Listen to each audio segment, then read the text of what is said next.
شہباز شریف نے رہائی ہونا تھا. اتنے دن ہو گئے آپ کو بتاتے ہوئے. شہباز شریف نے کیا کیا ہے؟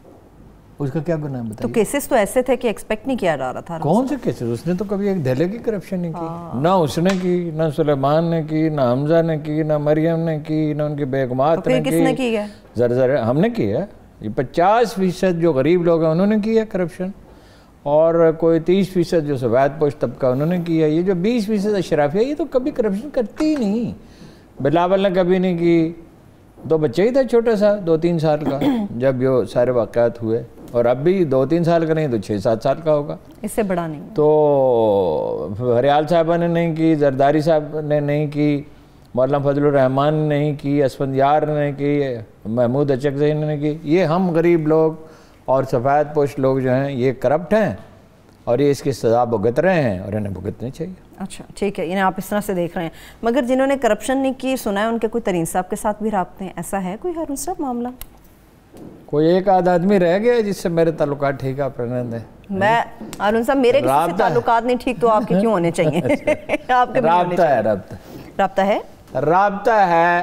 اور آج 2 MNA سے ملاقات ہوئی ہے. جی بالکل ایسے ہی ہے. سندھ کے جنگ کے جو 2 MNA ہیں، ایک امیر سلطان صاحب ہے، دوسرے سعد رضا سلطان صاحب. شہر فیر نہیں وسنا چنگ ورگا، تھوڑی فیر نہیں جمنی ہیر ورگی. ہاں جی، وہ جو جنگ والے جو ہیں نا صاحبزادہ صاحب، یہ غالباً سلطان باہو کی، سلطان لکھا ہوا تو شاید سلطان باہو کی وہ ہوں جانشین. تو سلطان باہو کا تو آپ کو پتہ ہے کہ جب سارا ہندوستان بہ گیا تھا دارا شکوہ کی حمایت میں، تو بہت سے لوگ تو سلطان باہو اٹھ کے کھڑے ہو گئے اور اورنگزیب عالمگیر کی حمایت کی، اور دلی تشریف لے گئے اور کتاب لکھی اورنگ نامہ. اس کی رہنمائی بھی فرمائی، حالانکہ درخور اتنا ہی نہیں سمجھتے تھے بادشاہوں کو. فقیر کا کیا کام ہے کہ بادشاہ کے پاس جائے. اورنگزیب بھی خیر ان کی بہت بڑی تکریم کرتا تھا. اقبال نے بڑا فیض پایا ہے سلطان باہو سے. ان کی زمین میں ان کی جو مشہور نظم ہے بتان وہم و گماں لا الہ الا اللہ، وہ بالکل اس کا ایک طرح سے اقتصاب فیض کیا ہے. اس کا ذکر کسی نقاد نے نہیں کیا، مجھے حیرت ہوتی ہے. تو تعداد اس سے زیادہ ہے جہانگیر ترین کے حامیوں کی جتنی نظر آتی ہے. نمبر 1. نمبر 2، وہ ڈٹ کر ان کے ساتھ کھڑے ہیں. جو میسیجز میں نے پڑھے ہیں جو کسی نے ان کو بھیجے یا ان کے دوستوں کو، ایک صاحب نے مجھے بھیج دیے، تو وہ ریزائن کرنے کے لیے تیار ہیں. اچھا. اور وہ ان کی حمایت میں غیر حاضر رہنے کے لیے تیار ہیں، خلاف ووٹ دینے کے لیے تیار ہیں. ان کی رکنیت ختم ہو جائے گی، وہ اس کے لیے تیار ہیں. مگر جہانگیر ترین صاحب کا ساتھ دینے کے لیے وہ کھڑے ہیں ان کے ساتھ. شہباز شریف صاحب سے جو رابطہ ہے ہارون صاحب ترین صاحب کا، اس کا کیا مقصد ہے، کیا معاملات ہیں؟ مقصد کیا ہوتا ہے؟ جو دشمن کا دشمن ہے وہ آپ کا دوست ہے. لیکن جہانگیر ترین صاحب میرا خیال ہے کہ وہ ایک دانا آدمی ہیں، وہ اس حد تک بالکل نہیں جائیں گے. یعنی ویسے حکومت گر سکتی ہے، یعنی یہ ان کے حامی اگر کھڑے ہو جائیں، اور نون لیگ تو ہے ہی، تو اور جہانگیر ترین کی سپورٹ ہے. یہ جہانگیر ترین کے جو اس کے بغیر نہیں ہو سکتا کہ اتنے سالڈ راک چٹان کی طرح ڈٹ کر کھڑے ہیں، باوجود اس کے کہ وہ ان کے لیے تو بڑے خطرات ہیں. موقف ان کا یہ ہے کہ یہ فوجداری مقدمہ ہی نہیں ہے، یہ تو سول مقدمہ ہے. یہ تو FBR کر سکتی ہے، اور وہ نیشنل سیکورٹی کیا ہے، وہ کہتے ہیں منی لانڈرنگ کا لفظ استعمال کر کے اس کو فوجداری بنا دیا گیا. وہ کیا ہے ظاہرہ اوپر سے اوپر کے دباؤ پہ کیا گیا ہے. اب اگر ملتے ہیں عمران خان صاحب ان سے، جس کا بہت امکان ہے کہ ان کی ملاقات ہوگی، تو نقصان ہوگا عمران خان کا.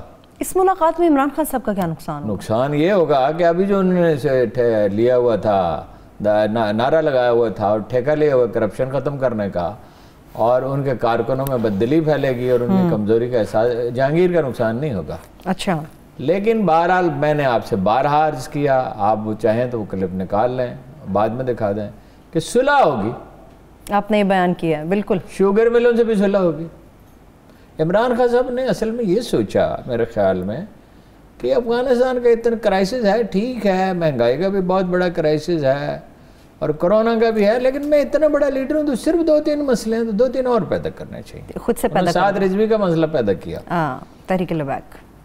اور پھر مطلب یہ کہ کہا کہ بھائی بڑے شیخ رشید نے کہا کہ جناب یہ تو قرارداد پیش کرنے کا سوال ہی نہیں پیدا ہوتا، اور یہ اور وہ اور فلاں. یہ پرائیویٹ ممبر کے طور پہ. اور اس کے بعد کیا ہوا؟ اس کے بعد اب وہ کہتے ہیں کہ یہ تھرڈ لارجسٹ پارٹی ہے، جو کہ وہ ہے.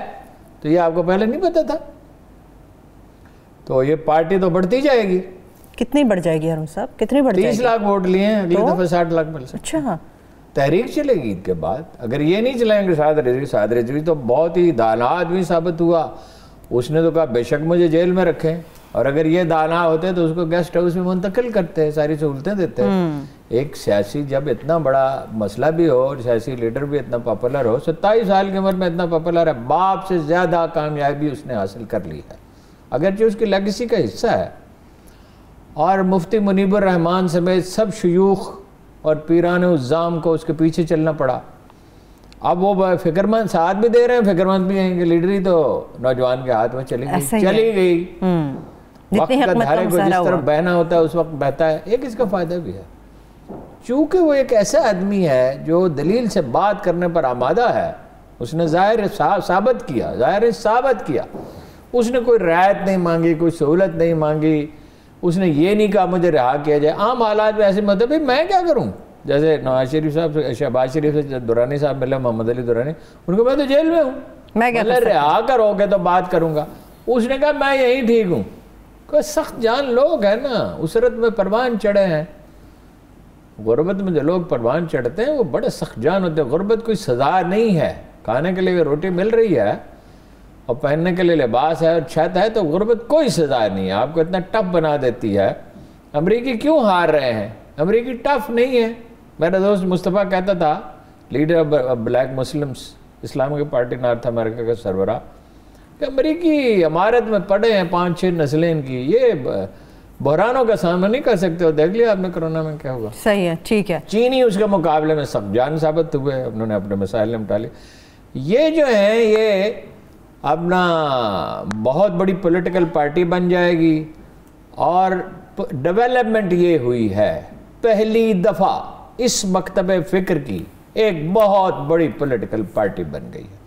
اور اگلی دفعہ پنجاب اسمبلی میں، سندھ اسمبلی میں اور وفاقی اسمبلی میں ان کے کافی قابل ذکر تعداد ہوگی ارکان کی. صحیح. ہم چاہیں تو اس سچویشن کو دانائی سے استعمال کر سکتے ہیں. ہم یہ کر سکتے ہیں کہ دنیا کو بتائیں FATF کا اجلاس عید کے دن ہونے والا ہے، جس میں انڈیا کی کوشش یہ ہوگی اور فرانس کی کہ پاکستان کو بلیک لسٹ میں ڈالا جائے. انشاءاللہ نہیں ڈالا جائے گا. برطانیہ نے پاکستان کی حمایت کا اعلان کر دیا ہے. یہ سگنیفیکنٹ ہے. صحیح ہے. چین تو کرے گا ہی، ترکی بھی کرے گا بھی. اور ہم کہہ سکتے ہیں ہم نے اپنی بیسٹ ایفرٹ کی.